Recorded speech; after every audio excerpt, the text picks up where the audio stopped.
Kia ora, guys. Welcome back to episode 2 of Grief to Growth.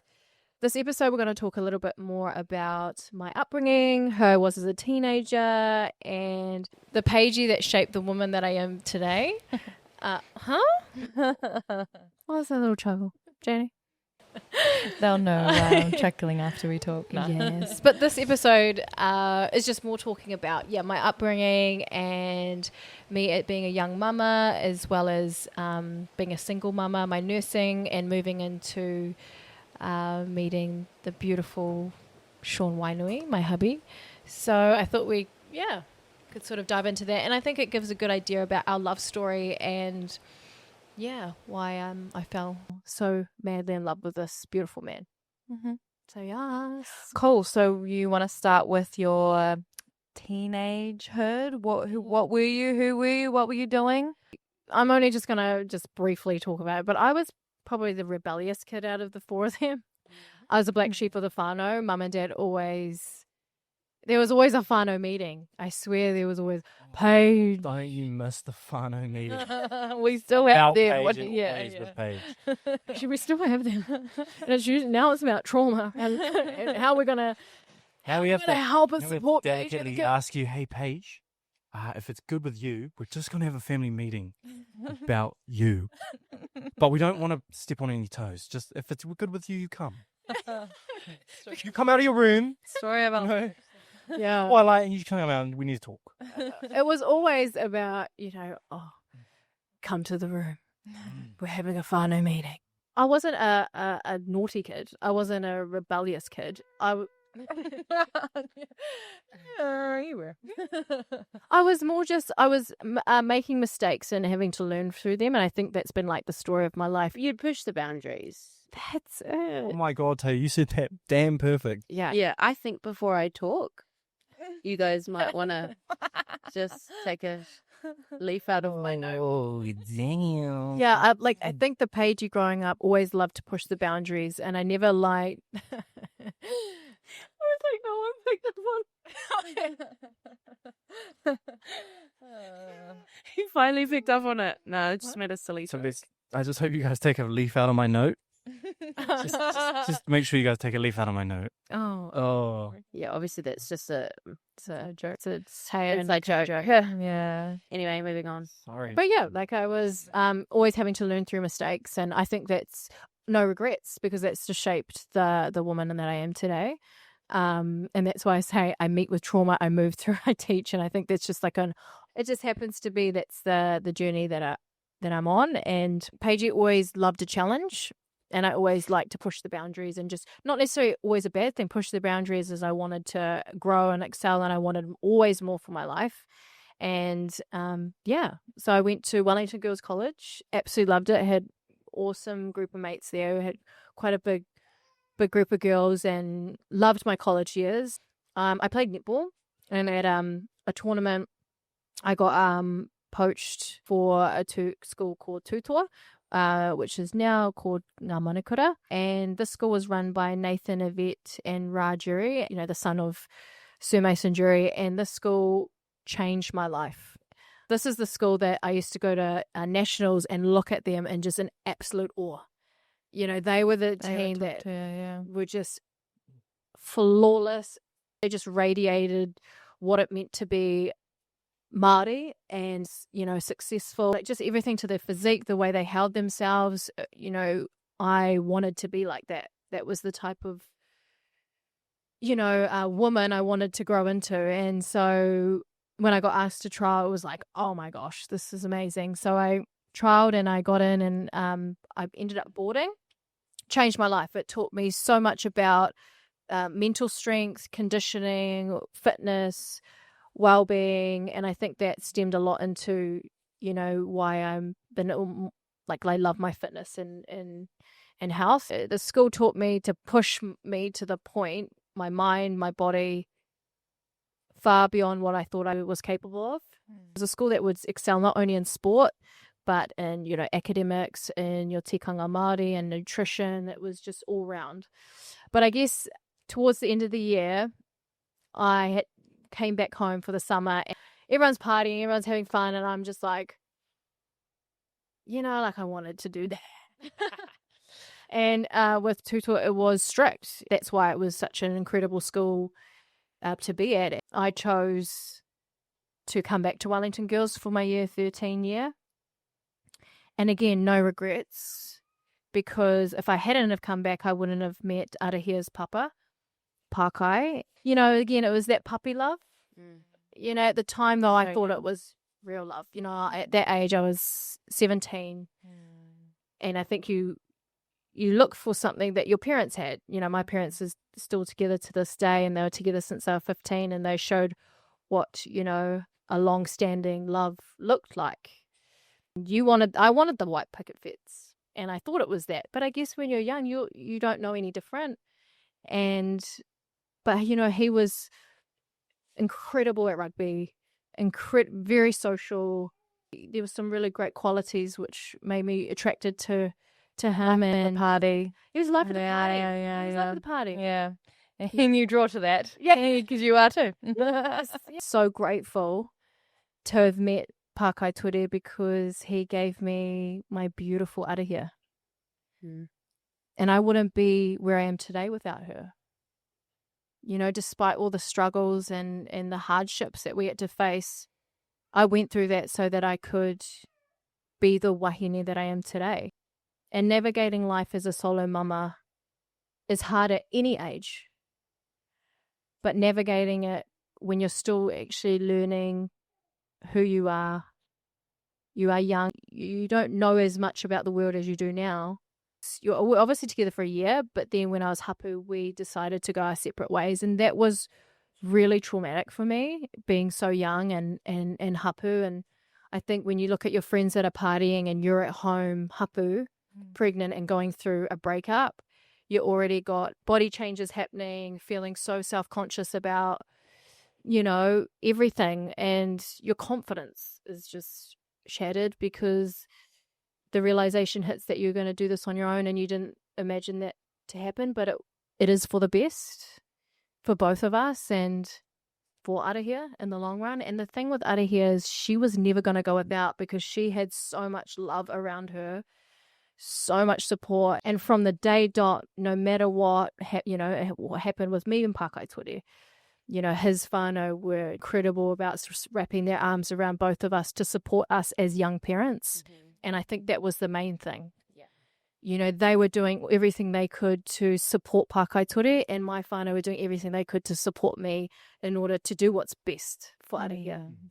I feel very lucky and blessed that we could do that.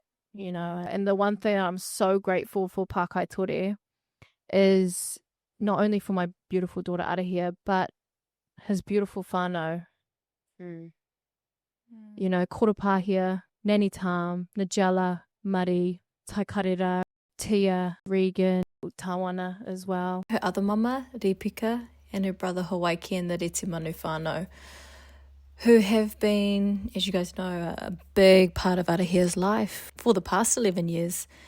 And I really appreciate everything that Ripika has done for Arahia and continues to do for her. And they are processing a grief that is incredibly hard. It's a huge loss for them. And, so my aroha is always with them. They've navigated this incredibly beautifully. And I will continue to be the best mama that I can be and move through this life that I know one day he'll be proud of Arahia and the young woman that she's going to grow into be. I had my struggles through, but I think that one thing that really had me there, the one thing that was going for me and, being hapu, it was my nursing. First year of nursing studies, studying at the Bachelor of Nursing Māori. And, the world around me was crashing. I wasn't understanding any of why this is so unfair.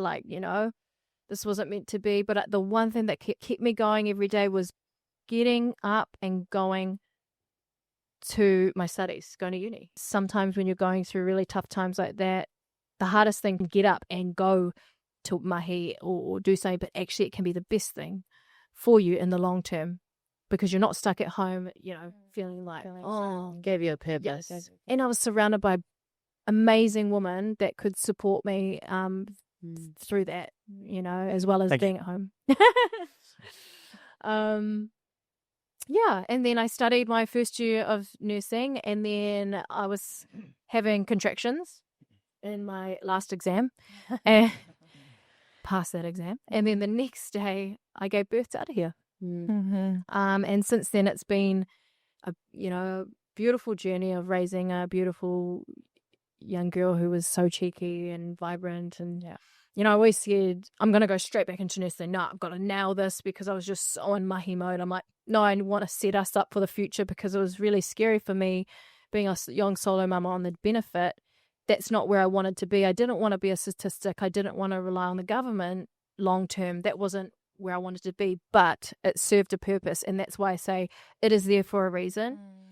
And if you know your goals and you're passionate about where you want to go, like, it serves a purpose. And, that's why I said nursing's not going to go anywhere.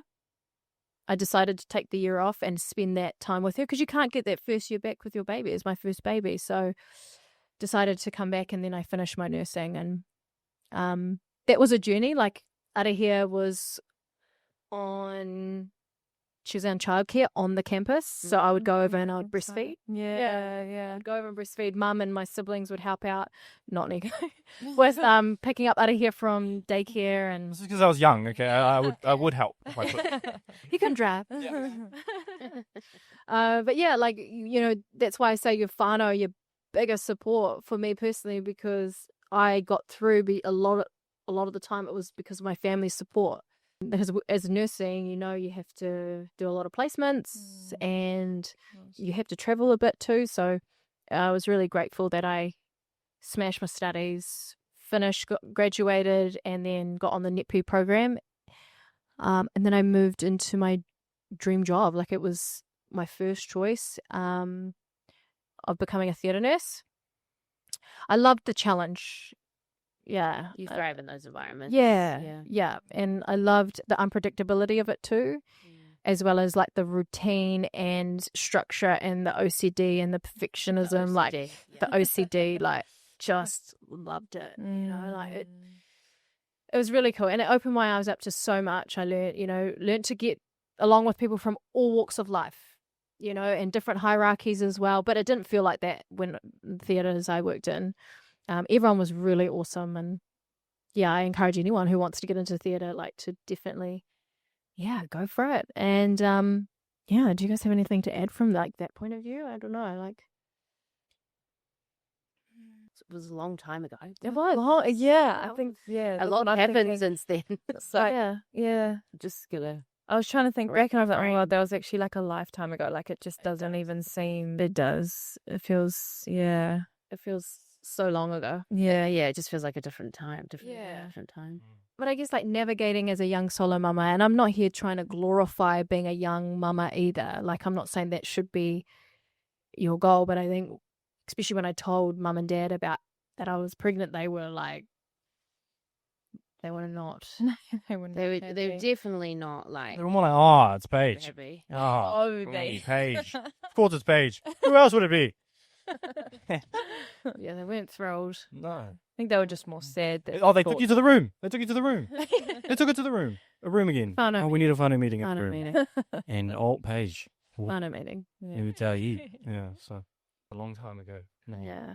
But it's cool. It brought like a different dynamic to our whare, especially when Arahia came in, like, she is our niece, but she definitely grew up more as like a little sister to us. Like, we definitely bent. Like, little. We like Nico. Yeah, true. You were the older one. They would fight. I was the youngest for how long since you came? 14? Yeah. Yeah. Not even that. 11, I think she was. I was. But I think in that way, what I'm saying, it's like it brought a different dynamic, but in some ways it did bring us closer, because it was like, now we, with you being on your own, it's like, okay, cool, now we have to wrap around, even more around Paigey so she can help, she can support Arahia. And I think our whānau did have a little shift in dynamic when that happened, but for the better, and it brought us definitely a lot closer, like what you're saying with school drop-offs, picking her up from daycare. I remember going from uni to go pick her up, and you're probably from mahi and stuff, and would be, oh, who's picking her up today? Like, she became very much a whānau baby. And that's like her side and her papa's side. Yes. So yeah, very much wrapped around her. But yeah. Yeah. And I say, like, to any young mama that is going through, the struggles of knowing that they're hapu or that they have a young pepe with them, and know that you have time.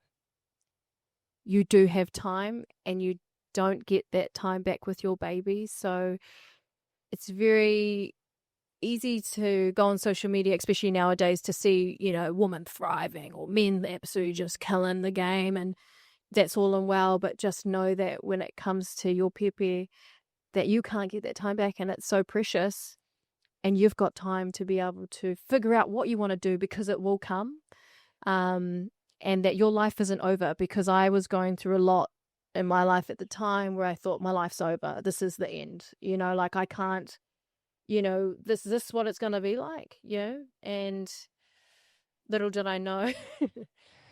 Yeah, more was to come. More was to come. You ain't But, seen nothing yet. Yeah. but again, that's why I say you grow through what you go through. And I have no regrets in my life. And I don't think other people should too, because it shapes them into being the person that they are today. I was about a year out of nursing in theatre and having a beautiful routine with Arahi. I was at Kohanga by that stage.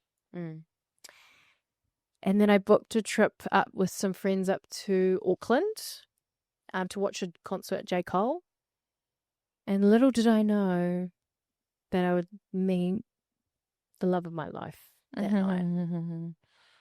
And it's funny when you get to a place in your life where you're so content with, financially I was good, career-wise, fitness, my arahi was good, and we had a great routine at home. And it's funny when you don't go looking for it, and when you least expect it, and when you're vibrating on a high level, you only attract that kind of energy.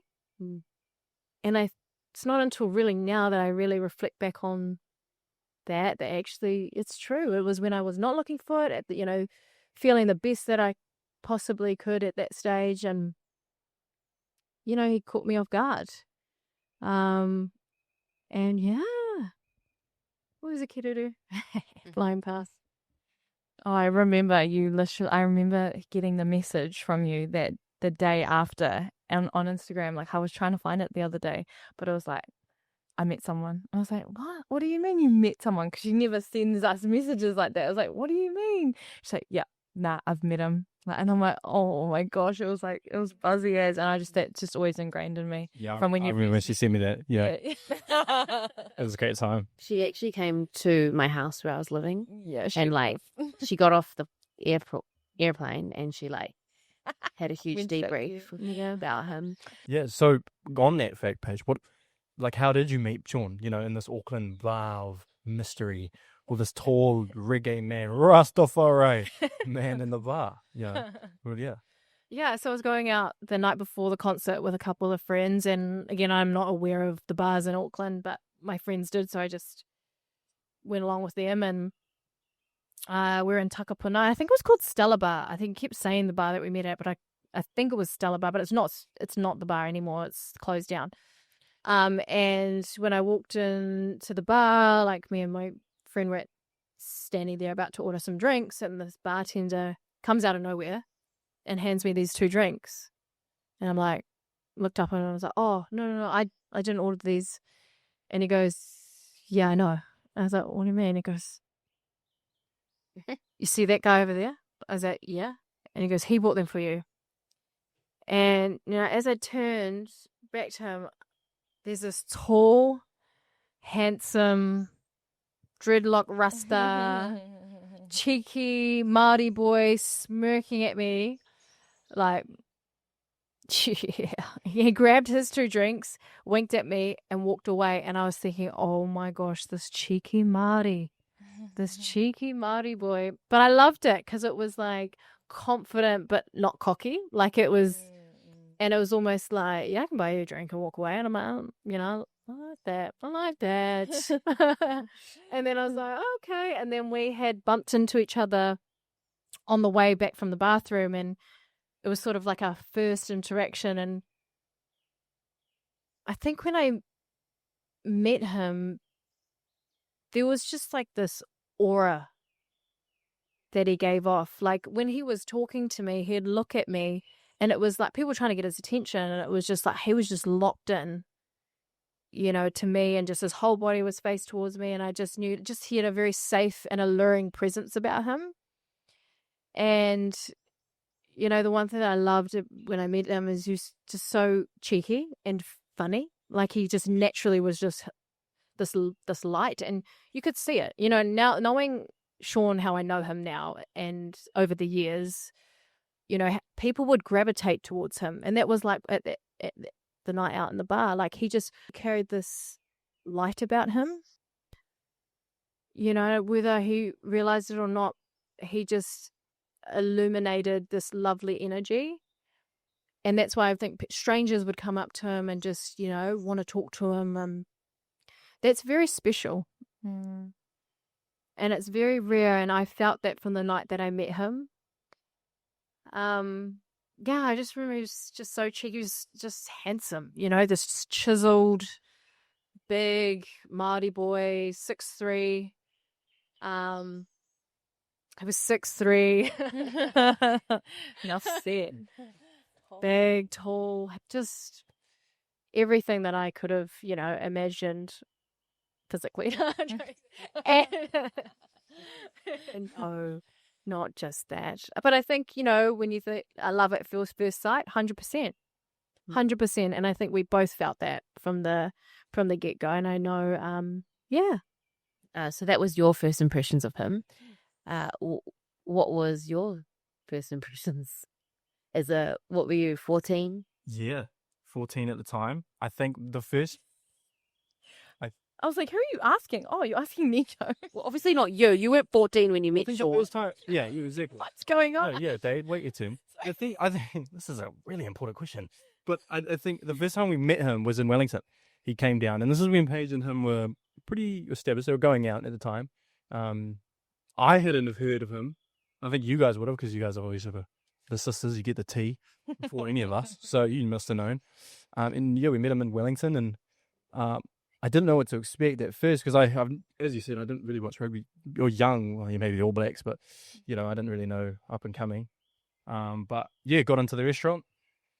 Some Rasta head stood up, and I was like, "Who's that? Can't be Paige's partner." And it was. Was it? So, dun, dun, dun. Yeah, it was. Yeah, but no, Sean just, as Paige said, just gave off an aura, and it was even for guys as well. I think I've never felt so insignificant next to him, just because the man look at the man. It's he's just a unit, and I think any guy, especially my age, and looking up to a man like that is, it was just a complete presence about him, and and just so funny. Yeah. I still take some words out. I kind of copycat with you sometimes, some things that he said, just because they're so good, so original, and it's just that guy like that. What about you, Taya? Moving on. Just throwing it back. Yeah, what about you, Taya? I just remember him having to, crouch down just to come through our door. That's right. Because our doorway, yeah. And we're quite bar you, we're a pretty short family, so we're not used to seeing people sort of have to bend down to get through our hallway door. So yeah, that was a bit of a shock. It's just something I remember, like early on when he came to our house, got to know everyone. He was just so approachable, like you could just talk to him about anything. He was so open and I just felt really comfortable around him. Yeah, he was So when did you know Shawnee was different? When did you know this guy's something special? From the night that I met him. It's not even cliche. Like, I think apart from what I've already spoken, after the clubs closed, we went for a walk. It took a puna, and I feel like we talked about life. We talked about our, he was so open about dreams. We both were, about our dreams, our goals, our careers, our passions, and the one thing that really stood out to me about him was his love for his whānau.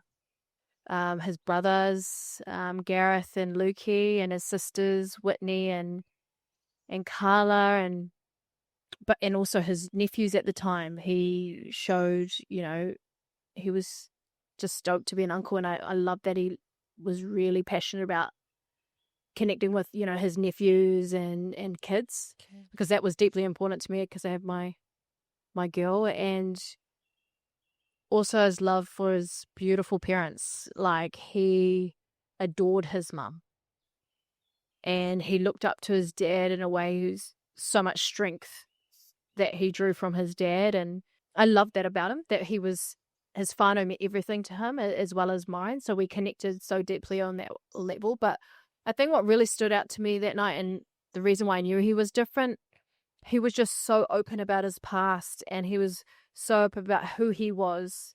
And he let me in for the first night that I met this guy.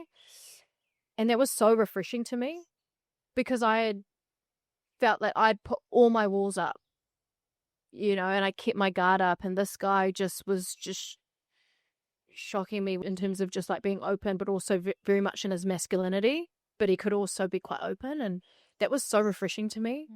Probably made you feel comfortable too. That made me feel really comfortable, and just like he was a sense of safety and home, like and I really, to this day, adored him for that, because he let me in, and he could tell from the get-go I had my walls up and I had my guard up. But this guy, from the day that we met, we were inseparable, and he wanted to prove to me that I want you are mine, and I'm going to do everything that I can to prove that to you. Yeah. And he still continues to this day to prove that to me. And I still believe that he's here with me and our tamariki and his whānau and everyone he cares about. But he made a promise to me the day that I married him, that you will never walk this journey alone.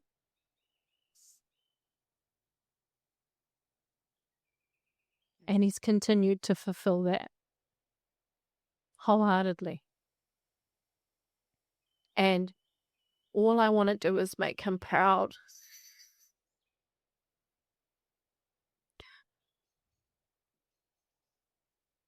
He was a special and such a rare soul, and he packed so much into his short amount of time here on this earth. And I truly just believe he was too good for this earth, and I don't know what he was called home for. But I know, and I actually hate the saying, everything happens for a reason. So please don't tell a grieving widow when they're anyone that's grieving from this. Yeah, like when they're initially grieving, please don't say, everything happens for a reason. Oh, hell. That's not something you want to hear initially. But as time goes on, that's why I say there is pain for, there's purpose for your pain, and how you draw that energy in and how you use that is so up to you. But yeah, I just knew he was different from the day that I met him. And yeah, he just continued to prove to me and Arahia why he deserved to be in our lives. And I did my best, and I truly believe that he knew it to the day that he passed, that, he was mine, and I would always make him, proud of me, and I loved him to bits. Absolutely adored him. Yeah. I think that's probably a nice segue. Like, how did he show you love in ways that you didn't expect, maybe? Sean showed me how a man should cherish, protect, and treat a wahine, a woman, from day one. And I think that's really beautiful, because, it is hard for a man to come forward and not only take your heart and hold it, but also your daughters. Mm-hmm. A large part of why I fell in love with this man is the way that he loved and treated Arahia. That was deeply important to me as a mama. But from day one, he was so open about talking about her and asking about her without overstepping. And the thing with him, he's had this beautiful balance with not wanting to overstep, but also knowing that, making it known that I'm here. And I would love to wrap you up as well as your daughter. I truly believe that I loved this man, but Arahia chose him for me. Yeah. So for me, this was deeply important.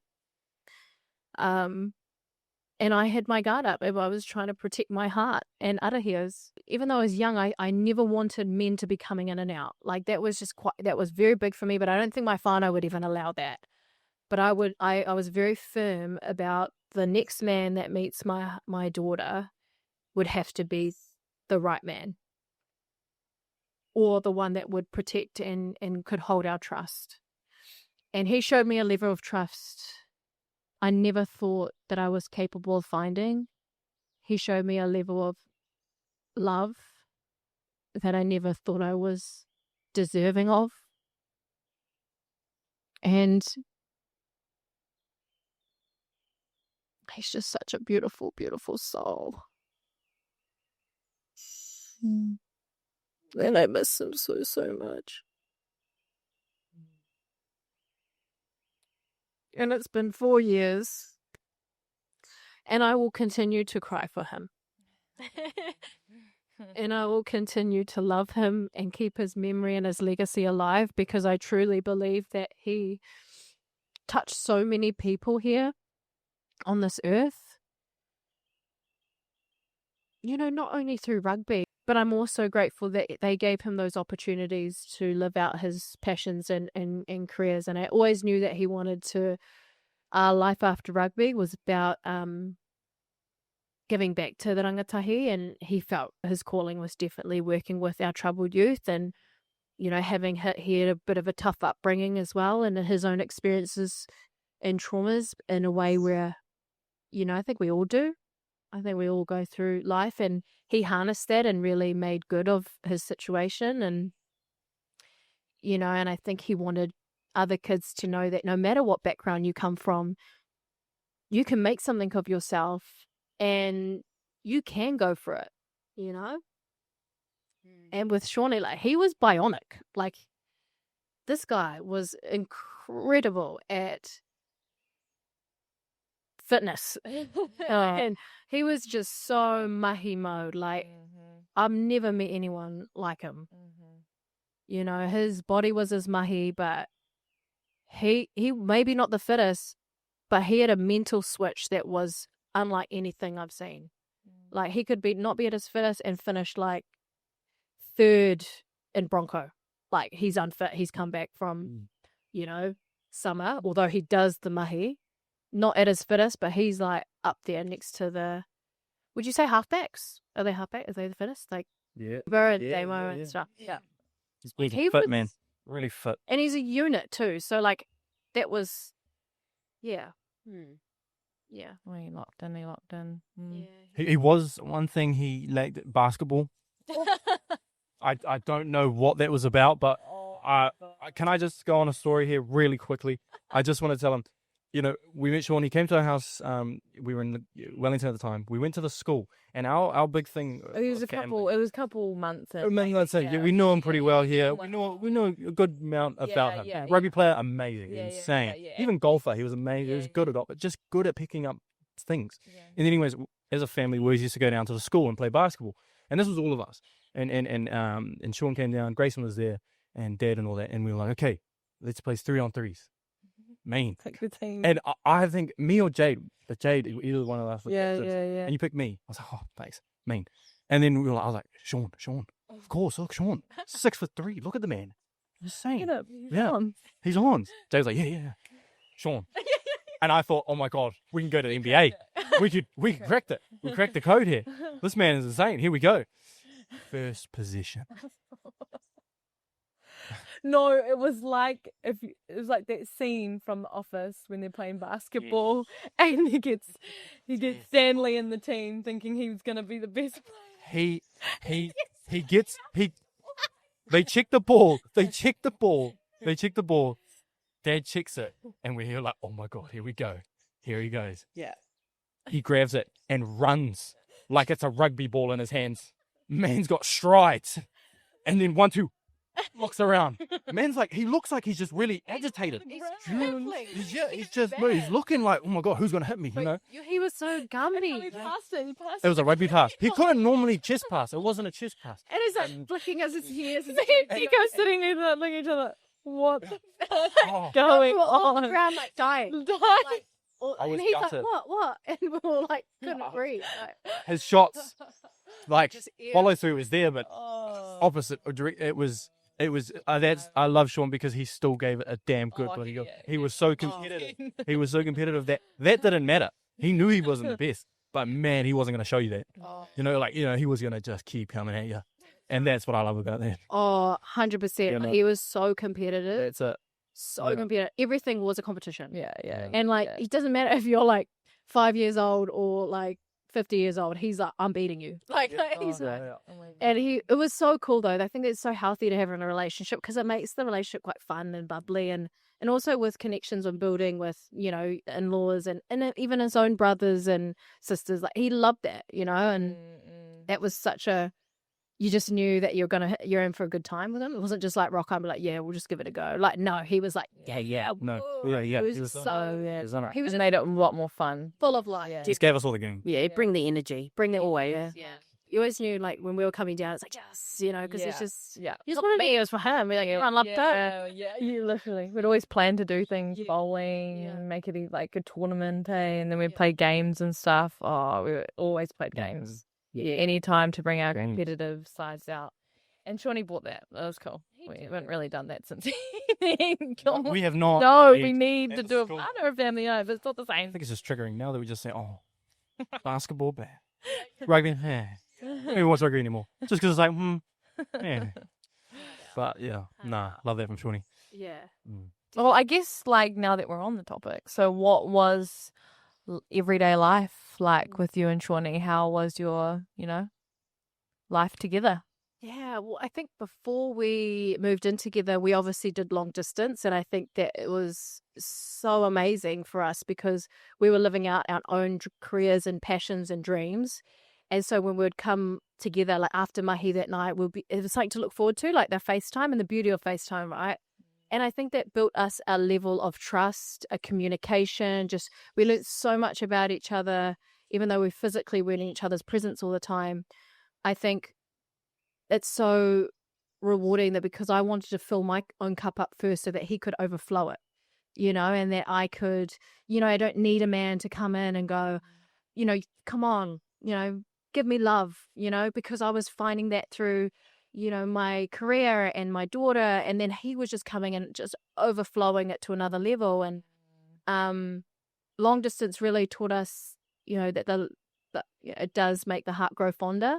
But also that communication and trust building was huge, but this man gave me, because of his communication style and just how honest he was from the beginning about his past, that actually I think that's a really great way to go into a relationship because we all have a past, and I think it was so cool to be able to meet someone that was just so authentically himself from the get-go. And so life it had its tough times in the beginning, but it really made me fall so deeply in love with this man. And that's when, I introduced him to Arahia. And I remember he was like, his palms were sweaty. We're in the Japanese restaurant. My whole, my extended family and, my family were there. And like, Arahia was coming up a bit later. And he's there literally wiping his hand on my like leg. I'm sweating. Like he was so nervous. And whānau were talking to him. But, he couldn't quite concentrate because he's just so nervous about meeting Arahia. And I just thought, oh my, this is beautiful. That is so beautiful that this man cares so deeply about how Arahia, what Arahia is going to think of him, first impressions.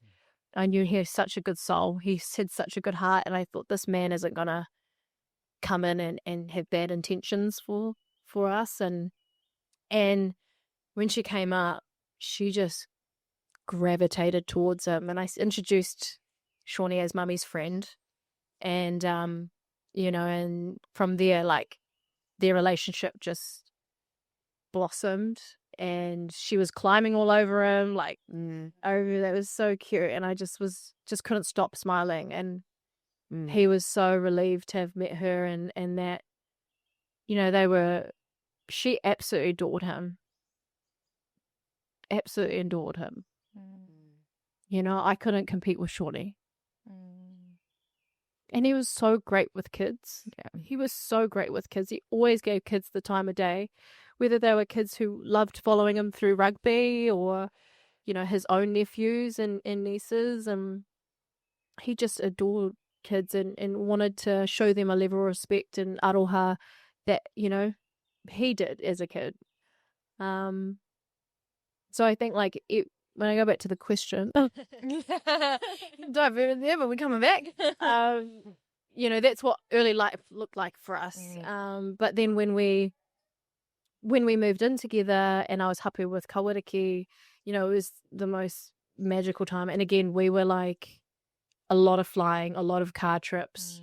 It was a lot of traveling, but I loved that. It was so exciting to be able to go and see someone that you love and you care about. And, but also I believe that if you have your own things going for you and your own dreams, your own passions, it's really beautiful, because it only just, when you come together, it only just elevates you more. And this guy we wanted to rise together, and because we had such a real and beautiful love, with real love does come tough times in terms of like long distance and, him traveling a lot and me being at home with, the kids. But he was just so passionate about his whānau, and his whānau were everything, and I'm so grateful for him for showing me a level of love, even when he, was really busy with his mahi. He always made it known that he's there to support any way that he could. Also, like, navigating, like, your brand new relationship as well. Like, even though, like, you're long distance, yes, but you're still getting to know each other. You're still finding things out that you both love, and you're still meanwhile on other sides of the mutu. So having to navigate that as well would come with its challenges. Yes, yeah, definitely. Yeah. And I think that by being in that space, it sparked a conversation between us so that we could acknowledge it and bring it forward, and so that we learnt more about each other through that way. And the one thing about our relationship is we never went to bed angry. Yeah. That was our one thing that we always said to each other, even if it was like a quick peek, like, or a big, like, just a hug, just acknowledgement that I love you and I've got you, but I'm just feeling a bit annoyed right now, but I love you, and I think that was a really beautiful thing about our relationship, is we both made it very clear that we'd never want to go to sleep angry at each other. And you guys were both really good communicators, even just from what we witnessed. Like, every time there was an argument, you guys would talk it out. You'd, understand where both sides are coming from, because you both are very communicative or communication people. Words of affirmation. That's what Communicative? That's what you are, and that's what he is too. So you guys kind of aligned in that way, and you could see that as well. And I think that just brought it back to, like, I feel like we are, we're so in tune with each other. So when one person was off, the other person was. You could walk into the room and just sense the other person's energy without even saying anything. And that's what I loved about us, is that we sort of just knew it. It wasn't a matter of, like, we'll find out days later. Like, we knew pretty clear, okay, my darling's off. I need to check in on her, or what's up. And I think we really thrived in that way. I feel like we have one soul that's split in half. I truly believe he's my twin flame, because he's brought something out of me. And I feel like we're so in tune with each other, even when we're physically here. When you meet someone, it's like you've known them for a lifetime. And that's exactly how I felt with Sean. We were destined to find each other, even though that our love was cut short. I'm so glad that we were able to experience a love like we did on this earth, because he set the bar very high. In our whare, like, he was mahi mode. He was so adventurous. You know, always loved being drawn to the water. So he always had to go to, it doesn't matter if it was winter, he'd always have to go to the awa, the ocean. Like, he just needed to do that to replenish his wairua. That was incredibly important to him, connecting back with nature. And I didn't, at the beginning, I was like, what is this guy? What's this Tarzan guy doing? Like, you know, I didn't quite understand it. But then when I could see, and I did it myself, and you feel so rejuvenated and you're like cleansed when you're like in the awa or ocean or connecting back with Papatuanuku. And I think with his mahi that he did, it was really important to him that he had an outlet, and he wasn't a PlayStation guy. Like, he would never go on games. Like, he was outside. And this guy could not sit still. Life with us, like he was so, he could not sit still. And we're the only times that he would is when he was hungover. Yeah. And that was as you guys in the lounge, KFC. Yes. Boom, that's it. And that's like one of, you know, I love that about us, is that, you know, like, one thing he'd have his game, and then the Sunday he'd be like marae styles, the kids, KFC in the lounge, and movie night, like snacks. Like, he got all giddy about it. And, you know, life together was so beautiful, especially when we had all four of us in our whare. You know, that was so beautiful, and he absolutely loved it. Like, when he walked through our front door, he could leave the weight of the world outside. Mahi, whatever it was, when he closed that door, it was like he could just let all of his guard down and just be himself. And he would make it his mission to make me laugh, smile, or giddy, or give me frights. Thig. But he would make it his mission to make his wife happy, or you know, like, he just wanted other people around him, not only myself, but like other people around him, to feel lighter and happier when they left his presence. And he genuinely did do that for a lot of people, you know, everyone actually, you know. I reflect on like our life together, and it's full of laughs. He was an incredible father. Like, he loved and adored our kids.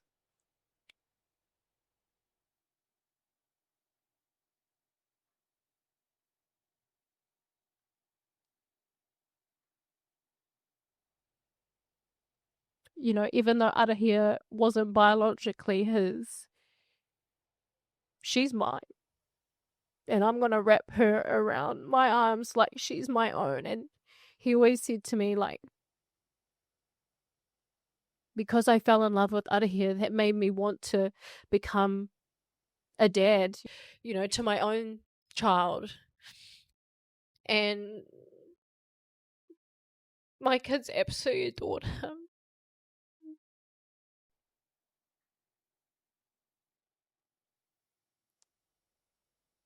They were his favorite person on this planet, and he made it very easy to be that way because he was so fun, but he had discipline. He was very, you know, he told them off. He was very clear, and he had boundaries, and, you know, he knew when mummy was getting flustered and he would step in, and I miss that. I miss having that someone that will do that when mummy's feeling overwhelmed. Now, you know, it feels like it's all me, and I miss having him because he was just like the perfect person to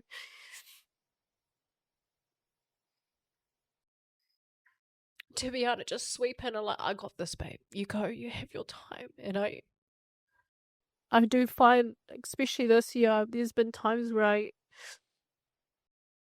have really missed that about him because he was so beautiful about the way he would support his, you know, me being a parent, and he always made it a known fact he didn't want to overstep with Arahia, but at the same time he's like, oh, and you're my house, baby, you're mine, you know, like, and he always respected, you know, Pākai Tori and their whānau in that way, and I love that about him. But yeah, my kawariki just absolutely adored his papa.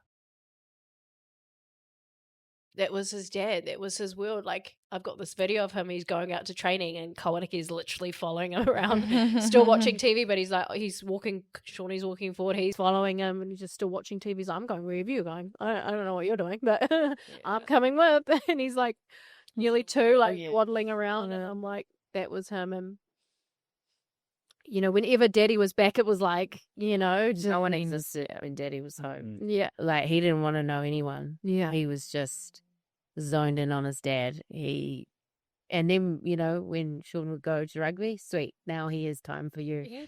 And he'll like give you the time of day. But yeah, I loved he that. loved his dad. Yeah, And he loves his dad so much. And I love that. I love watching that. I didn't mind being second best because, you know, I wanted Shawnee to feel that type of love and as a parent. And he did such a beautiful job at being a father. And we don't say step. We don't say stepdad. He was not a stepdad. He was dad to Arahia. And it's beautiful because Arahia will have memories of Sean that she can pass on to Kawariki about, you know, his dad and the beautiful man that he is. And yeah.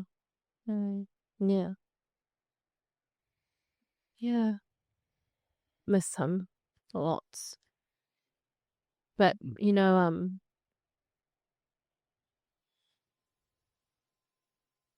yeah.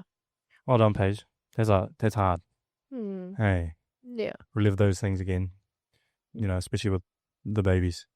Eileen, it's a really hard thing to say right there, but you said that perfectly. Cute. So Paige, going off that topic, what was the happiest memory or time that you had with Sean that you can tell us? Make it light, girl. Yeah. The day that I married Sean. And I know we both felt this way. And I think he said at first, he's like, so what's your, you know, most beautiful memory of it is like, oh, the day we got married, 100%. And then I was like, wait, what about the birth of our kids? And he was like, oh, you know, but they were there at the wedding.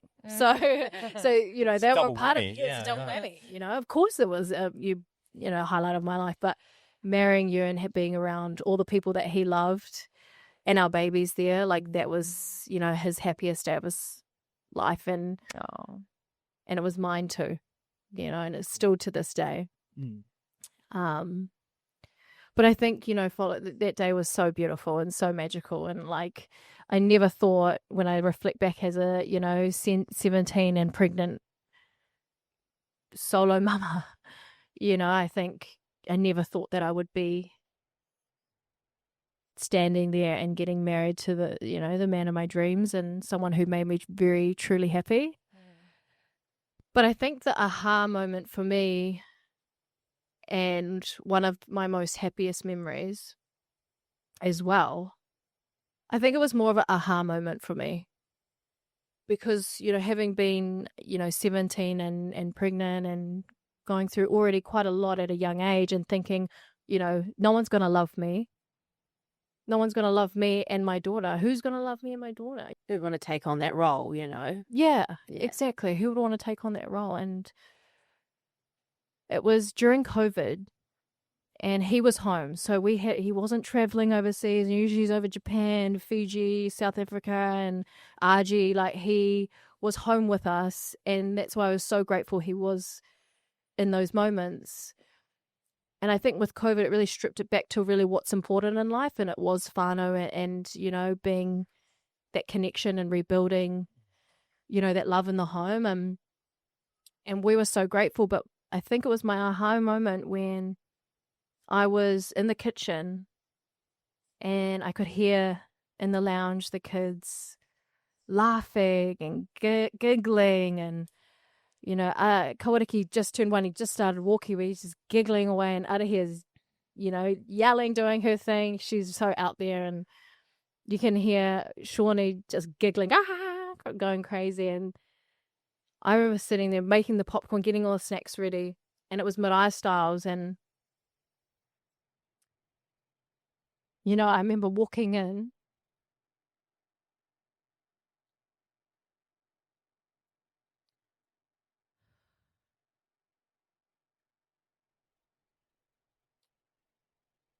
I remember walking in